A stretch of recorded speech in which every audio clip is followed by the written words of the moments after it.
掲げによる武神伝の適当あらすじ。はい、パチパチパチパチパチ。武神伝。これは神に拾われちゃった男のお話の始まり。舞台はみんなが大好き、剣と魔法が飛び交うファンタジーな世界。そこで生まれちゃった主人公のトーマくん。このトーマくん、名家の長男の生まれで、もう勝ち組街道まっしぐらだったはず。だがしかし、なんということでしょう。この名家で超必須能力、魔法の素質。こちら、トーマくんなんと皆無。全くなし。これっぽっちもなし。無でございます。もう跡取り息子がこれでは親父がブチギレ。激おこぷんぷん丸。もう怒り絶頂息子をサンドバッグ DV ここに極めたりって感じ。そのトーマくん、もうずーっと家の中で迫害を受けちゃうのね。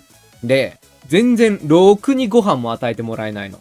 で、そこで食べてたのが、なんか、丸くて、黒くて、まずいサプリメントみたいな、兵糧丸ちゅうやつをね、ずっと食べてたのよ。ずーっと。もうそれしか食べさせてもらえなかったね。でも、トーマくんね、もうめっちゃいい子なの、この子。そんな状態でも、産んでくれてありがとうって、母上様に感謝するわけよ。で、その母上様に感謝しつつ、自分の今の忍びない姿に、もうめちゃくちゃ謝って、もうマジいい子だね。でも、その魔法の才能がないからって諦めることなくめっちゃ頑張って、木刀を振って体を鍛えんのよ。まあ、そんな努力は認められず、トーマくんちゅうのはね、結局、その家をね、追放されちゃうの。まあ、追放っていうよりかはね、まあ、とある島、鬼ヶ島みたいなところに、生贄に持っていかれてしまうの。で、このトーマくんね、まあ、10歳の少年なのよ。10歳の少年が、想像しやすいように言うと、なんも整備も整ってない。もうヒグマだらけ。もう超危険地帯っていうのは分かってる。そこにポイって捨てられるわけ。もう神に伝わるぐらいの虐待。で、そこで目覚めたトーマくん。ここはどこだと言ってる最中に、まあやっぱり案の定、ヒグマの群れに囲まれてしまいます。トーマ少年、大ピンチ。大ピンチ。もう絶対絶命の話は一旦置いといて、一方その頃、マジでめっちゃくちゃ引きこもってた神様がいてたわけ。もう超引きこもり。なんで引きこもってたかっていうと、もう超武術に夢中になって、極めた頃には死にそうになってたのよ。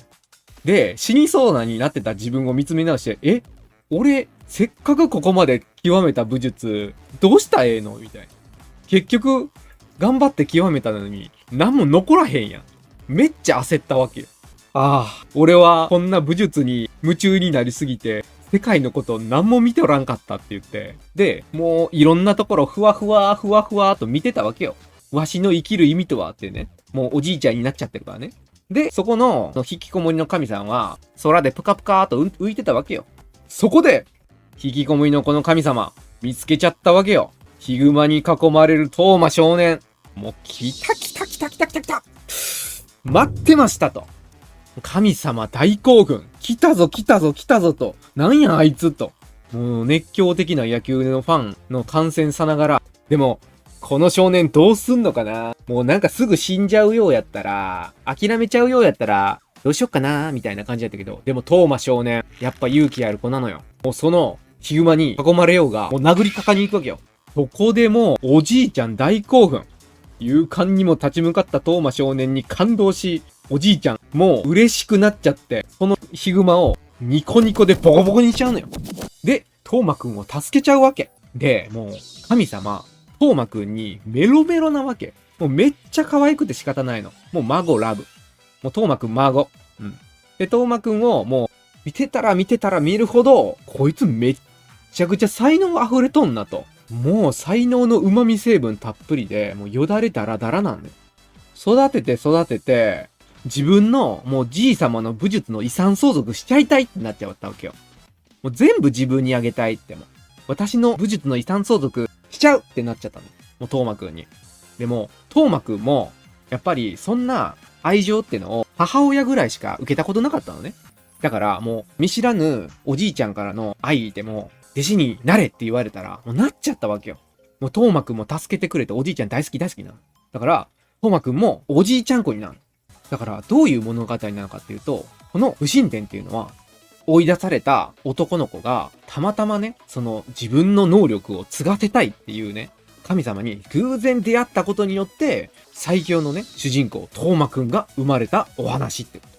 そして、なんだかんだあって、このトーマくん、地上最強の生物に気づかぬうちになってしまったわけ。で、そこで、ヒロインのツンデレ金髪壁眼母音横乳ホットパンツ太ももムーチムチのリーズちゃんと出会って、この武神伝という物語は始まっていくのですと。